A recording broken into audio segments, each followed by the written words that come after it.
Chapter 4. Meet the Goddess of Good Luck. Babylonian Proverb. If a man be lucky, there is no foretelling the possible extent of his good fortune. Pitch him into the Euphrates, and, like as not, he will swim out with a pearl in his hand. The desire to be lucky is universal. It was just as strong in the breasts of men 4,000 years ago in ancient Babylon as it is in the hearts of men today. We all hope to be favored by the whimsical goddess of good luck. Is there some way we can meet her and attract not only her favorable attention, but her generous favors? Is there a way to attract good luck? That is just what the men of ancient Babylon wished to know. It is exactly what they decided to find out. They were shrewd men and keen thinkers. That explains why their city became the richest and most powerful city of their time. In that distant past, they had no schools or colleges. Nevertheless, they had a center of learning, and a very practical one it was.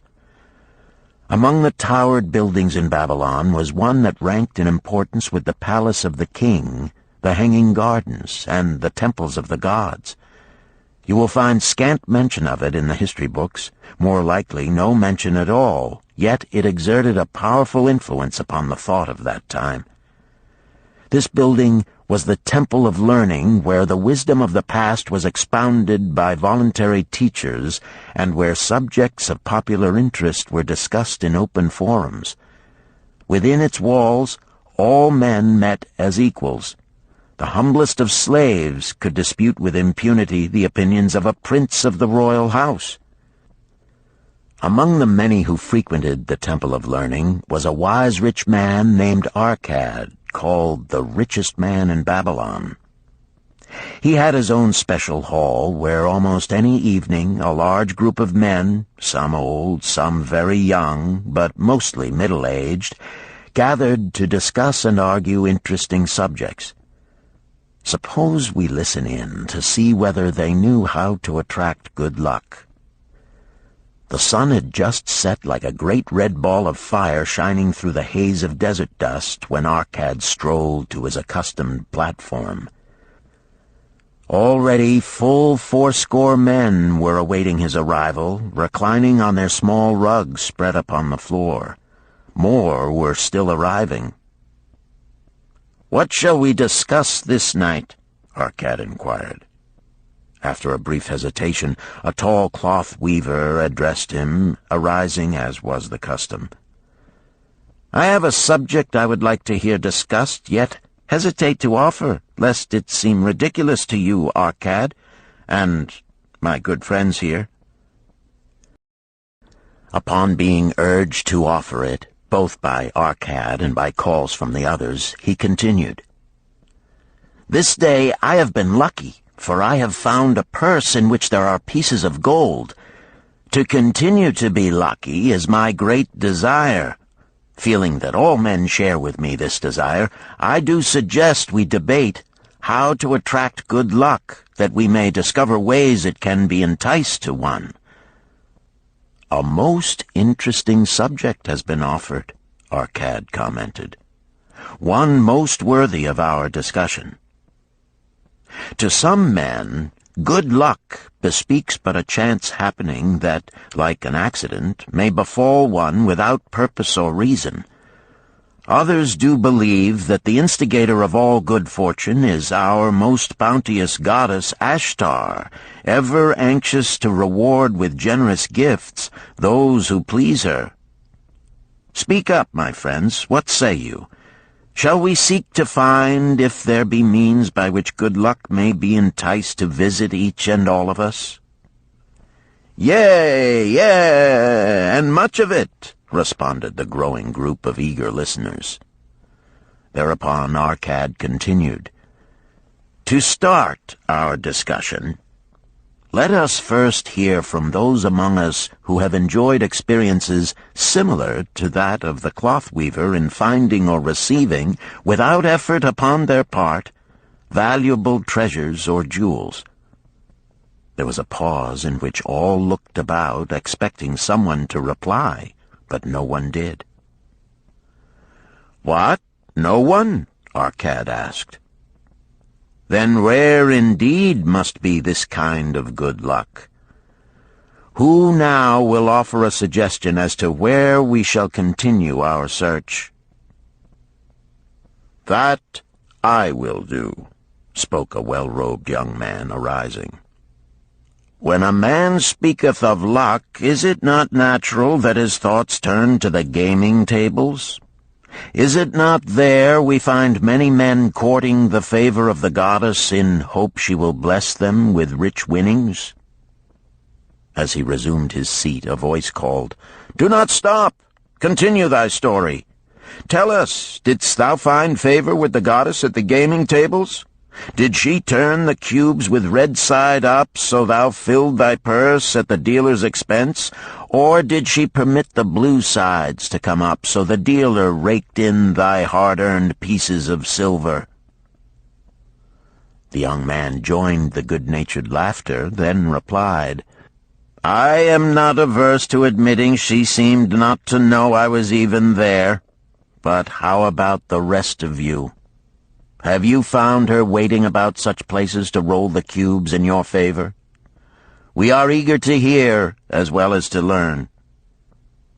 "A wise start," broke in Arcad. "We meet here to consider all sides of each question. To ignore the gaming table would be to overlook an instinct common to most men, the love of taking a chance with a small amount of silver in the hope of winning much gold." "That doth remind me of the races but yesterday," called out another listener. "If the goddess frequents the gaming tables, certainly she does not overlook the races where the gilded chariots and the foaming horses offer far more excitement. Tell us honestly, Arcad, didst she whisper to you to place your bet upon those gray horses from Nineveh yesterday? I was standing just behind thee, and could scarce believe my ears when I heard thee place thy bet upon the grays. Thou knowest as well as any of us that no team in all Assyria can beat our beloved bays in a fair race. Didst the goddess whisper in thy ear to bet upon the grays, because at the last turn the inside black would stumble and so interfere with our bays that the grays would win the race and score an unearned victory?" Arcad smiled indulgently at the banter. "What reason have we to feel the good goddess would take that much interest in any man's bet upon a horse race?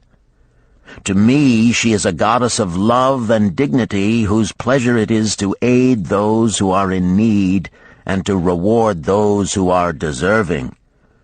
I look to find her, not at the gaming tables or the races where men lose more gold than they win, but in other places where the doings of men are more worthwhile and more worthy of reward. In tilling the soil, in honest trading, in all of man's occupations, there is opportunity to make a profit upon his efforts and his transactions. Perhaps not all the time will he be rewarded, because sometimes his judgment may be faulty, and other times the winds and the weather may defeat his efforts. Yet, if he persists, he may usually expect to realize his profit. This is so because the chances of profit are always in his favor. But when a man playeth the games, the situation is reversed, for the chances of profit are always against him, and always in favor of the gamekeeper.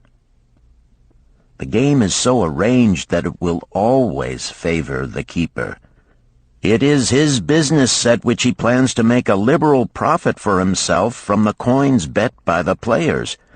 Few players realize how certain are the gamekeeper's profits and how uncertain are their own chances to win. For example, let us consider wagers placed upon the cube. Each time it is cast, we bet which side will be uppermost. If it be the red side, the game master pays to us 4 times our bet. But if any other of the 5 sides come uppermost, we lose our bet. Thus, the figures show that for each cast we have 5 chances to lose, but because the red pays 4 for 1, we have 4 chances to win. In a night's play, the game master can expect to keep for his profit 1/5 of all the coins wagered. Can a man expect to win more than occasionally against odds so arranged that he should lose 1/5 of all his bets? Yet some men do win large sums at times, volunteered one of the listeners. Quite so, they do, Arcad continued. Realizing this, the question comes to me whether money secured in such ways brings permanent value to those who are thus lucky. Among my acquaintances are many of the successful men of Babylon, yet among them I am unable to name a single one who started his success from such a source. You who are gathered here tonight know many more of our substantial citizens. To me, it would be of much interest to learn how many of our successful citizens can credit the gaming tables with their start to success. Suppose each of you tell of those you know. What say you? After a prolonged silence, a wag ventured, "Wouldst thy inquiry include the gamekeepers?" "If you think of no one else," Arcad responded. "If not one of you can think of anyone else, then how about yourselves? Are there any consistent winners with us who hesitate to advise such a source for their incomes?" His challenge was answered by a series of groans from the rear, taken up and spread amid much laughter. "It would seem we are not seeking good luck in such places as the goddess frequents," he continued. "Therefore let us explore other fields. We have not found it in picking up lost wallets, neither have we found it haunting the gaming tables. As to the races, I must confess to have lost far more coins there than I have ever won. Now suppose we consider our trades and businesses. Is it not natural, if we conclude a profitable transaction, to consider it not good luck, but a just reward for our efforts? I am inclined to think we may be overlooking the gifts of the goddess. Perhaps she really does assist us when we do not appreciate her generosity. Who can suggest further discussion?" Thereupon an elderly merchant arose, smoothing his genteel white robe. "With thy permission, most honorable Arcad and my friends, I offer a suggestion. If, as you have said, we take credit to our own industry and ability for our business success, why not consider the successes we almost enjoyed but which escaped us, happenings which would have been most profitable? They would have been rare examples of good luck if they had actually happened. Because they were not brought to fulfillment, we cannot consider them as our just rewards. Surely many men here have such experiences to relate." "Here is a wise approach," Arcad approved. "Who among you have had good luck within your grasp only to see it escape?" Many hands were raised, among them that of the merchant. Arcad motioned to him to speak. "As you suggested this approach, we should like to hear first from you." "I will gladly relate a tale," he resumed, "that doth illustrate how closely unto a man good luck may approach, and how blindly he may permit it to escape, much to his loss and later regret. Many years ago, when I was a young man, just married and well started to earning, my father did come one day and urge most strongly that I enter upon an investment. The son of one of his good friends had taken notice of a barren tract of land not far beyond the outer walls of our city. It lay high above the canal where no water could reach it. The son of my father's friend devised a plan to purchase this land, build 3 large water wheels that could be operated by oxen, and thereby raise the life-giving waters to the fertile soil. This accomplished, he planned to divide it into small tracts and sell to the residents of the city for herb patches. The son of my father's friend did not possess sufficient gold to complete such an undertaking. Like myself, he was a young man earning a fair sum. His father, like mine, was a man of large family and small means. He therefore decided to interest a group of men to enter the enterprise with him. The group was to comprise 12. Each of whom must be a money earner and agree to pay 1/10 of his earnings into the enterprise until the land was made ready for sale. All would then share justly in the profits in proportion to their investment. "Thou, my son," bespoke my father unto me, "art now in thy young manhood. It is my deep desire that thou begin the building of a valuable estate for thyself, that thou mayest become respected among men. I desire to see thou profit from a knowledge of the thoughtless mistakes of thy father." "This do I most ardently desire, my father," I replied. "Then this do I advise. Do what I should have done at thy age. From thy earnings keep out 1/10 to put into favorable investments. With this 1/10 of thy earnings, and what it will also earn, thou canst, before thou art my age, accumulate for thyself a valuable estate." "Thy words are words of wisdom, my father. Greatly do I desire riches. Yet there are many uses to which my earnings are called. Therefore do I hesitate to do as thou dost advise. I am young. There is plenty of time." "So I thought at thy age. Yet behold, many years have passed, and I have not yet made the beginning." "We live in a different age, my father. I shall avoid thy mistakes." "Opportunity stands before thee, my son. It is offering a chance that may lead to wealth. I beg of thee, do not delay. Go upon the morrow to the son of my friend, and bargain with him to pay 10% of thy earnings into this investment. Go promptly upon the morrow. Opportunity waits for no man. Today it is here, soon it is gone, therefore delay not." In spite of the advice of my father, I did hesitate. There were beautiful new robes just brought by the tradesmen from the East, robes of such richness and beauty my good wife and I felt we must each possess one. Should I agree to pay 1/10 of my earnings into the enterprise, we must deprive ourselves of these and other pleasures we dearly desired. I delayed making a decision until it was too late, much to my subsequent regret. The enterprise did prove to be more profitable than any man had prophesied.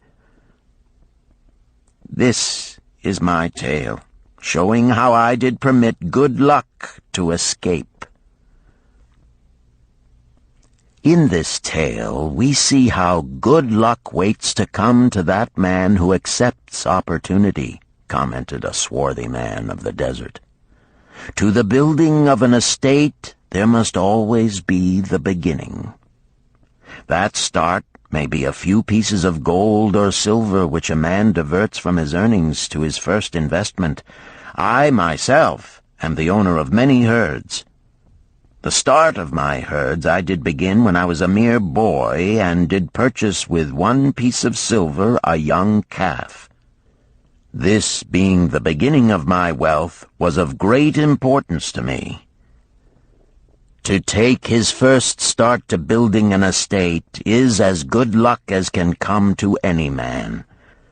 With all men, that first step, which changes them from men who earn from their own labor to men who draw dividends from the earnings of their gold, is important. Some fortunately take it when young and thereby outstrip in financial success those who do take it later, or those unfortunate men, like the father of this merchant, who never take it. Had our friend the merchant taken this step in his early manhood when this opportunity came to him, this day he would be blessed with much more of this world's goods. Should the good luck of our friend the cloth weaver cause him to take such a step at this time, it will indeed be but the beginning of much greater good fortune. "Thank you. I like to speak also," a stranger from another country arose. "I am a Syrian. Not so well do I speak your tongue. I wish to call this friend, the merchant, a name. Maybe you think it not polite, this name. Yet I wish to call him that. But, alas, I not know your word for it.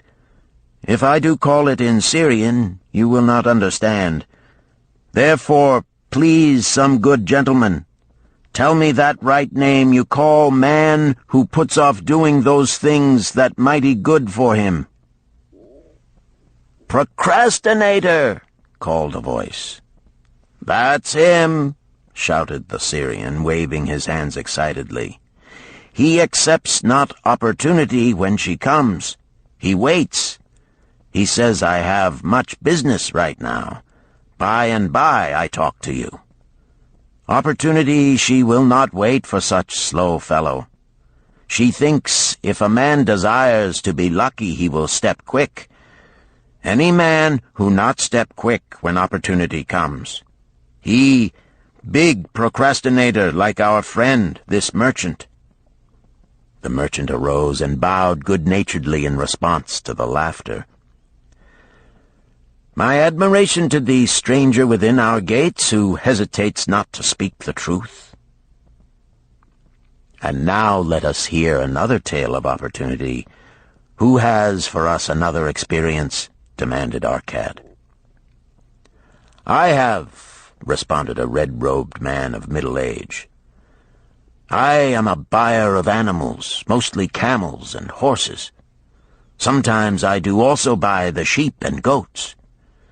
The tale I am about to relate will tell truthfully how opportunity came one night when I did least expect it. Perhaps for this reason I did let it escape. Of this you shall be the judge. Returning to the city one evening after a disheartening 10 days' journey in search of camels, I was much angered to find the gates of the city closed and locked. While my slaves spread our tent for the night, which we looked to spend with little food and no water, I was approached by an elderly farmer who, like ourselves, found himself locked outside. "Honored sir," he addressed me, "from thy appearance I do judge thee to be a buyer. If this be so, much would I like to sell to thee the most excellent flock of sheep just driven up. Alas, my good wife lies very sick with the fever. I must return with all haste. Buy thou my sheep, that I and my slaves may mount our camels and travel back without delay." So dark it was that I could not see his flock, but from the bleating I did know it must be large. Having wasted 10 days searching for camels I could not find, I was glad to bargain with him. In his anxiety he did set a most reasonable price. I accepted, well knowing my slaves could drive the flock through the city gates in the morning and sell at a substantial profit. The bargain concluded, I called my slaves to bring torches that we might count the flock which the farmer declared to contain 900. I shall not burden you, my friends, with a description of our difficulty in attempting to count so many thirsty, restless, milling sheep. It proved to be an impossible task. Therefore, I bluntly informed the farmer I would count them at daylight and pay him then.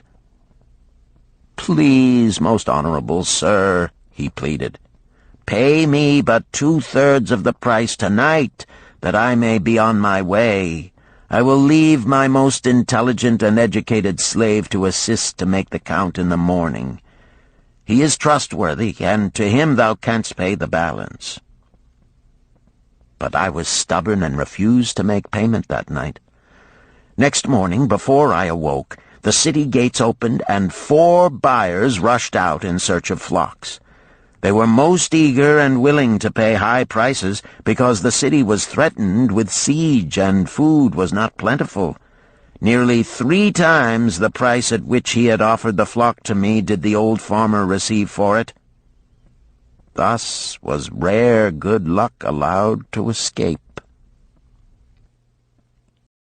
"Here is a tale most unusual," commented Arcad. "What wisdom doth it suggest?" "The wisdom of making a payment immediately when we are convinced our bargain is wise," suggested a venerable saddle-maker. "If the bargain be good, then dost thou need protection against thy own weaknesses as much as against any other man. We mortals are changeable. Alas, I must say more apt to change our minds when right than wrong. Wrong, we are stubborn indeed. Right, we are prone to vacillate and let opportunity escape. My first judgment is my best. Yet always have I found it difficult to compel myself to proceed with a good bargain when made. Therefore, as a protection against my own weaknesses, I do make a prompt deposit thereon. This doth save me from later regrets for the good luck that should have been mine." "Thank you. Again I like to speak." The Syrian was upon his feet once more. "These tales much alike. Each time opportunity fly away for same reason. Each time she come to procrastinator, bringing good plan. Each time they hesitate, not say, right now, best time, I do it quick. How can men succeed that way?" "Wise are thy words, my friend," responded the buyer. "Good luck fled from procrastination in both these tales. Yet this is not unusual. The spirit of procrastination is within all men. We desire riches, yet how often, when opportunity doth appear before us, that spirit of procrastination from within doth urge various delays in our acceptance. In listening to it, we do become our own worst enemies. In my younger days, I did not know it by this long word our friend from Syria doth enjoy. I did think at first it was my own poor judgment that did cause me loss at many profitable trades. Later I did credit it to my stubborn disposition. At last I did recognize it for what it was, a habit of needless delaying where action was required, action prompt and decisive. How I did hate it when its true character stood revealed. With the bitterness of a wild ass hitched to a chariot, I did break loose from this enemy to my success. "Thank you. I like ask question from Mr. Merchant," the Syrian was speaking. "You wear fine robes, not like those of poor man. You speak like successful man. Tell us, do you listen now when procrastination whispers in your ear?" "Like our friend the buyer, I also had to recognize and conquer procrastination," responded the merchant. "To me, it proved to be an enemy ever watching and waiting to thwart my accomplishments. The tale I did relate is but one of many similar instances I could tell to show how it drove away my opportunities. 'Tis not difficult to conquer once understood. No man willingly permits the thief to rob his bins of grain, nor does any man willingly permit an enemy to drive away his customers and rob him of his profits. When once I did recognize that such acts as these my enemy was committing, with determination I conquered him. So must every man master his own spirit of procrastination before he can expect to share in the rich treasures of Babylon. What sayest, Arcad?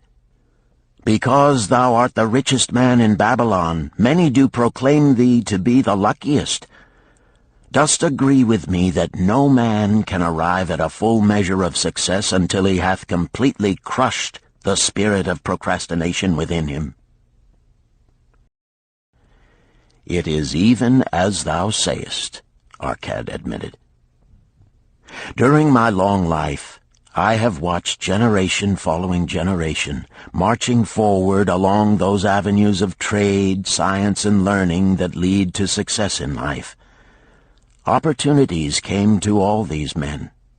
Some grasped theirs and moved steadily to the gratification of their deepest desires, but the majority hesitated, faltered, and fell behind. Arcad turned to the cloth weaver. Thou didst suggest that we debate good luck. Let us hear what thou now thinkest upon the subject. I do see good luck in a different light. I had thought of it as something most desirable that might happen to a man without effort upon his part. Now I do realize such happenings are not the sort of thing one may attract to himself. From our discussion have I learned that to attract good luck to oneself, it is necessary to take advantage of opportunities. Therefore, in the future, I shall endeavor to make the best of such opportunities as do come to me. Thou hast well grasped the truths brought forth in our discussion, Arcad replied. Good luck, we do find, often follows opportunity, but seldom comes otherwise. Our merchant friend would have found great good luck had he accepted the opportunity the good goddess did present to him. Our friend the buyer likewise would have enjoyed good luck had he completed the purchase of the flock and sold at such a handsome profit. We did pursue this discussion to find a means by which good luck could be enticed to us. I feel that we have found the way. Both the tales did illustrate how good luck follows opportunity. Herein lies a truth that many similar tales of good luck, won or lost, could not change. The truth is this: good luck can be enticed by accepting opportunity. Those eager to grasp opportunities for their betterment do attract the interest of the good goddess. She is ever anxious to aid those who please her. Men of action please her best. Action will lead thee forward to the successes thou dost desire. Men of action are favored by the goddess of good luck.